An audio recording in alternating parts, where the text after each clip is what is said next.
Hello, my name is Ruth Carr and I'm the Executive Director of Australian Science Innovations, and together with Nathan Ford, the CEO of the Australian Maths Trust, welcome to the 2020 Virtual Australian Olympiad Team Announcement. It's been a challenging year for everyone, but it's still really important that we celebrate the successes of our Olympians, and that's what we're going to do today.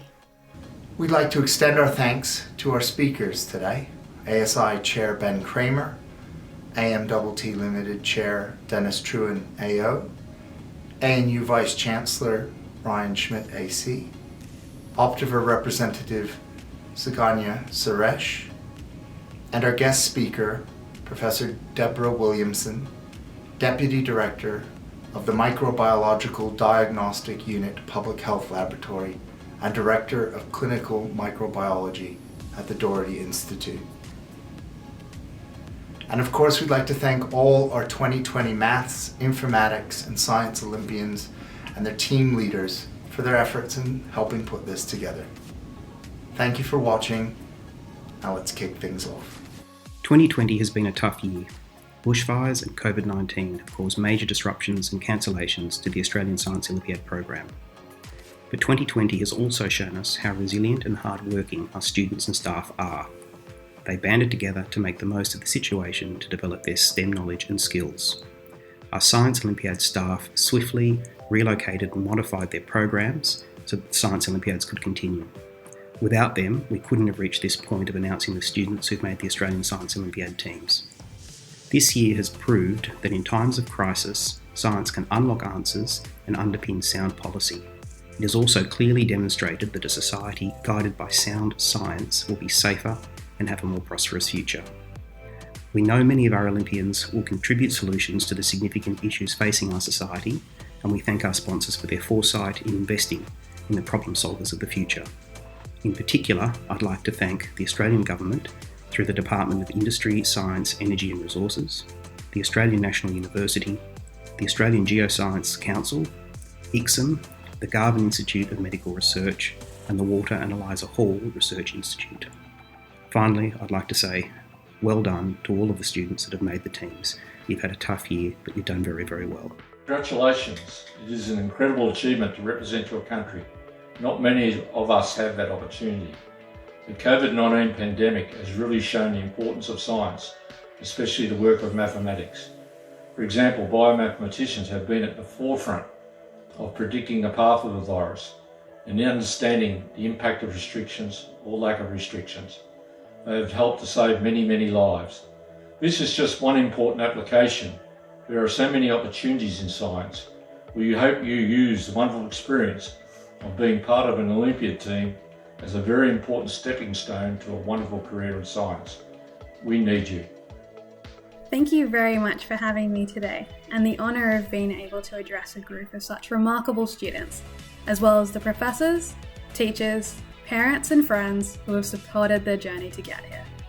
What a massive achievement. Congratulations. I'm Suganya, a software developer, team leader and maths graduate. As a former maths student, I well remember that feeling of satisfaction when you finally work out how to solve a hard problem with a group of your friends.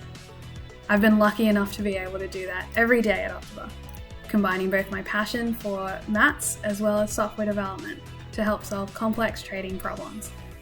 Optiver is what is called a market maker, which means we use technology to make financial markets more efficient. Optiver is proud to be the national sponsor of the Australian Informatics and Mathematical Olympiads, a role we have played since 2016. We're very excited about this announcement and to see what our Olympiad team can do.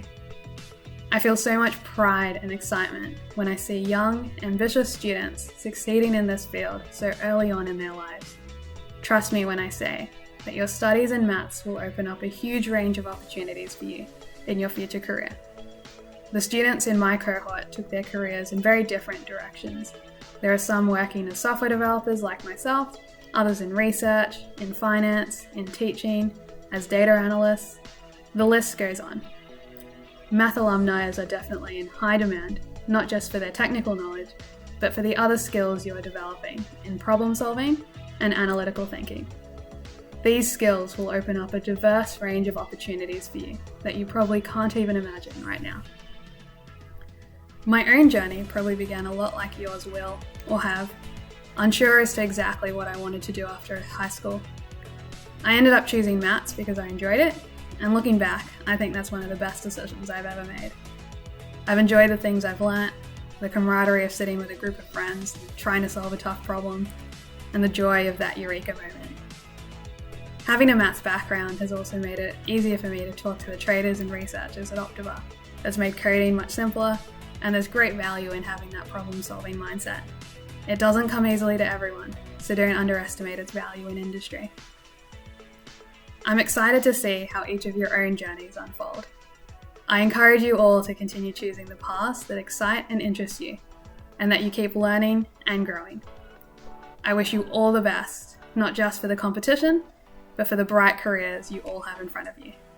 Congratulations again, and best of luck. Hello, I'm Brian Schmidt, Vice Chancellor of the Australian National University in Canberra. And what's been a crazy year, I want to congratulate everyone who has been named on this year's Science, Math, and Informatics Olympic team. ANU supports the Academic Olympics because we want students like you to get a chance to really shine, but also to push yourselves and get the opportunity to interact with students across Australia who have similar abilities and interests like you have. Now, I know it's been a hard year, and the program has been and will continue to be disrupted. Your persistence and resilience to make the team this year will serve you in good stead. So no matter how tough things get now, they will get better in the future, and you will be ready.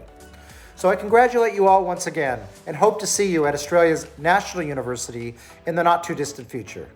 Good luck. Hi there.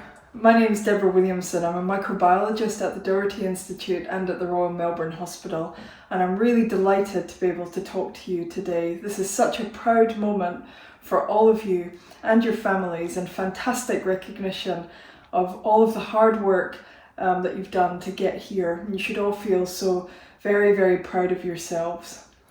I think it's important to note that this year has been particularly challenging for you and for all of us. The challenges and the uncertainty that we've faced as a society in dealing with this new virus, the coronavirus, has been really unprecedented.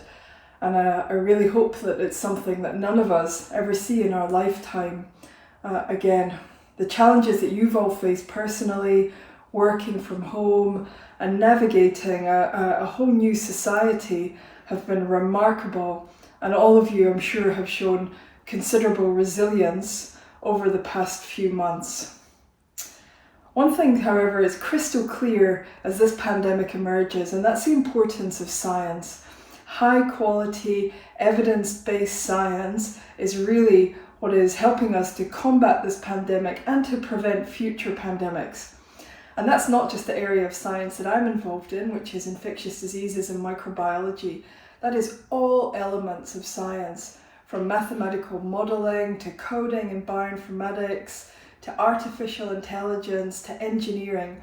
All of these things are critically important in combating this pandemic, and really emphasizes the need for science as a whole to come together, and it emphasizes the importance of science to society and to humanity more broadly. Each of you have shown through your efforts and your hard work so far that you really have what it takes to become the next generation of science leaders in Australia and across the world. And I really look forward to seeing what the next few years has in store for you. And I wish you the very best of luck at this Olympiad. Thanks.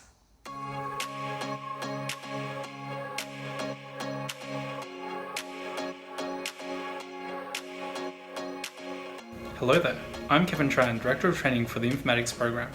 I've been the Director of Training for 6 months now. To make the team, the students go through a multi-stage process involving over 20 hours of exams and 2 intense multi-day training camps representing hundreds of hours of practice. The students who made the team are Junhua Chen, Isaiah Elif, Kwang Ong, and Tunanchi. The best advice I could give to someone who wants to become a great informatician is never to give up when trying to solve a problem. I've known many great informaticians over the years, and the one thing that they all have in common is that they loathe having the solution to a problem spoiled to them. They'd rather leave that problem sitting on the back burner for a few weeks, a few months, maybe even a few years. That kind of perseverance is, I think, key to making a really strong problem solver. What got me into informatics was me in year 8. I was lazy, so I wrote a Python program to do my math homework for me, and it was really fast. And I realized programming was very useful, and that's how I got into informatics. When I think of the challenges I'd like to solve in my lifetime, I think of the big theoretical computer science problems that remain unsolved, and these are extremely interesting. However, slightly more accessible and realistic would be to help the world in some more practical way. For example, working on global inequality, climate change, or health, so other future informatics students don't have to do virtual IOIs. There's basically an entire culture surrounding informatics. We have like a very obscure sense of humor. I will try my best to explain one of them. So essentially, quite often we get a bug in which values that we're computing become too big for 32-bit integers to store. And a hacky and unsustainable fix would be to replace all instances of int with long, essentially forcing the program to use exclusively 64-bit integers. This has some long intended side effects of replacing words that just contain int as a substring, which I think is very long interesting. The most challenging part of the informatics selection process for me is probably the final selection exam, because you're already up against the top in the country and you want to come out on the top 4. The exam is quite hard as well, because on 2 independent days you're given 5 hours roughly to solve 3 problems. Here's my favorite joke related to informatics. Why are recursive functions so narcissistic? Because they keep calling themselves over and over again. My name is Angelo Di Pasquale, and I'm the Program Director for Mathematics at the Australian Mathematics Trust. I'm very happy to announce the 6-member team that will participate in the 2020 International Mathematical Olympiad hosted by Russia. They are Andreas Baritica, Yasiru Jayasuriya, Xian Shang, William Steinberg, Hayden Tang, and Feng Shuo Yi. Now, you might be a young budding mathematician yourself that's interested and curious and thinking, I wonder if I could make an IMO team one day. Such is the depth of the Olympiad nowadays that sheer raw talent alone is not enough. You also need to be willing to experiment and be willing to fail. Then do the programs, do the contests. One day, you might be heading off to an international Olympiad yourself. No matter which part of the selection process you're in, there are probably a lot of people you're competing against that you think are at least as good as you. At least for me, I found it more helpful to, instead of thinking about the people I'm competing against, to focus on the problems and the level of problems that I need to solve. In addition to mathematics, I'm also interested in physics and computer science. Of course, I appreciate delicious food and music. Some of my ambitions include being able to use my knowledge in maths and computer science to tackle the many environmental challenges the world currently faces. I intend to study in an Australian university, though if I get the opportunity, I may go overseas for future studies. If I had to give advice to other aspiring Olympiad students, I'd probably say, try a variety of different problems with varying difficulty and don't succumb to the temptation to give up. My advice would be to persevere through the good and the bad times, because one day when you succeed, you will look back and think, well, this was all worth it. Why can't you grow corn on Z6? Because it's not a field.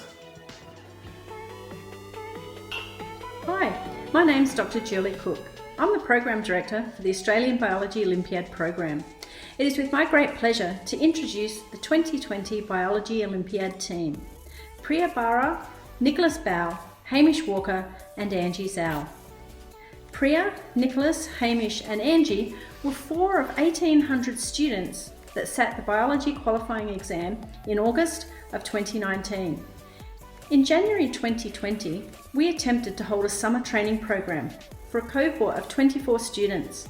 But with the impact of the bushfires, we had to abandon that plan and continue our program in an online format. The biology teaching team are an amazing group of individuals, and they put together hours of content involving webinars, online lectures, and workshops that even involved practicing past papers. At the end of this training program, students sat a final selection exam, and based on their merits, Priya, Nicholas, Hamish, and Angie were selected as the 2020 Australian Biology Olympiad team. What sparked my interest in biology was my fascination for science at a young age. To me, biology helps me to better understand and appreciate myself and other life. My interest for biology was first sparked when we learnt about sound at school in Year 2. I was fascinated by the functioning of the ear, transforming the sound waves it detected into electrical impulses that could then be detected by the brain as sound. In the future, I hope to study medicine at university. My ambitions are to work in the medical field in a position that combines treatment and medical research. I've always been really interested in life and living things, and it seemed like the natural choice for me to investigate the complexities and intricacies of life, because I just think it's such an amazing thing. My interest in biology was sparked by asking a ton of questions about the world. There's just something about learning biology and figuring out where every little puzzle piece fits that makes it so exciting. Here's my favorite biology joke. What did one cell say to a sister cell when she stepped on its toe? Ow! My toe, sis! Like, mitosis, get it? I'm very pleased to announce that the members of the Australian Chemistry Olympiad team are Caleb Shung, Richard Huang, Nicholas Wu and Serena Yi. To get to this point, each member of the Australian team started as one of over 1,700 students who sat the Australian Science Olympiad exams in August 2019. Their performance in that exam resulted in their selection as one of 24 students attending the summer school in January 2020. Unfortunately, with the COVID-19 pandemic derailing plans for an April practical component, the team was selected solely on the basis of these exams. Hard work beats talent when talent doesn't work hard. This quote is pretty self-explanatory. The road's never going to be easy, but if you just believe in yourself and work hard, then you can achieve what others simply call talent. Where do I intend to study? Australia? Overseas? Definitely Australia. I hope to go into medicine to fulfill my eventual ambitions of undertaking medical research with relevant and much needed clinical experience. The most challenging part about the Olympiad selection process was definitely keeping myself motivated. There are so many talented people in the program and that can sometimes be a bit intimidating, but they're always really friendly and willing to help. For all aspiring Olympians, my advice would be to give the Australian Science Olympiad exams your best shot. In summer school, you will meet a tremendous number of individuals who too will enjoy chemistry. My advice to any student thinking about sitting the Olympiad exams is just do it. What have you got to lose? There's a couple of hours in exams, and in earth and environmental science, we're not looking for people who know lots of stuff about the subject, we're looking for people who are really good problem solvers, really good analytical thinkers. Ultimately, these 4 students shone through, and here we are, very glad to have them representing Australia for 2020. Francis Can, Benita Mo, Alexandra Vickery, Oscar Dong.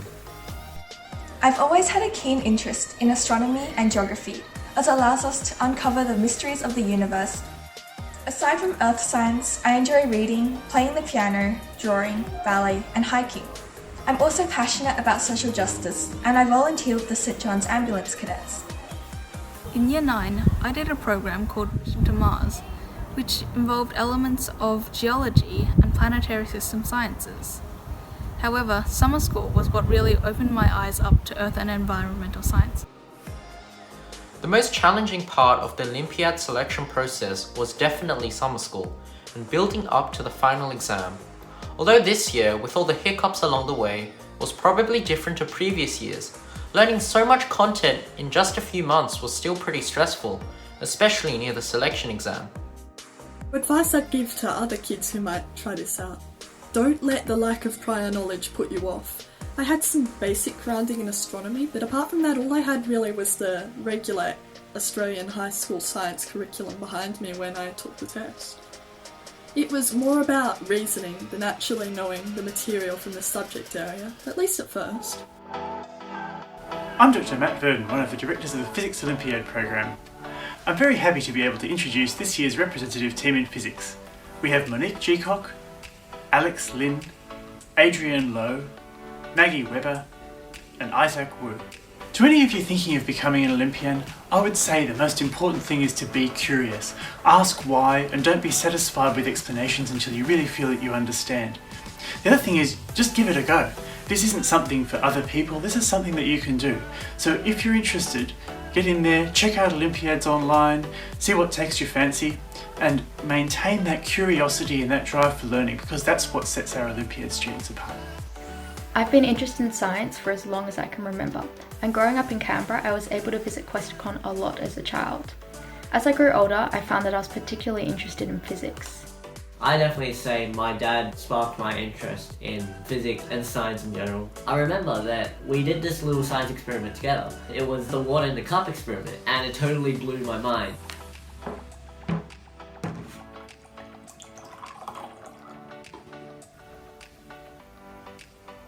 If you saw this at the age of 3, you would have definitely thought that this was magic. My interest in physics was sparked probably close to year 9. I had a science research project and free rein to choose whatever I wanted.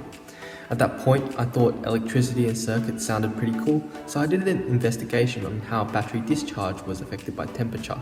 I think my interest in physics stems from a love of mathematics, which I've had since I was little. I've found these fields to be very interrelated, and it's interesting to see that many concepts in physics have a very mathematical base. The advice I would give to aspiring Olympians would be believe in yourself and persist. It's easy to think that you don't have a chance of being selected, but being persistent in your learning is the best thing that you can do, and it really pays off regardless of whether you're selected or not.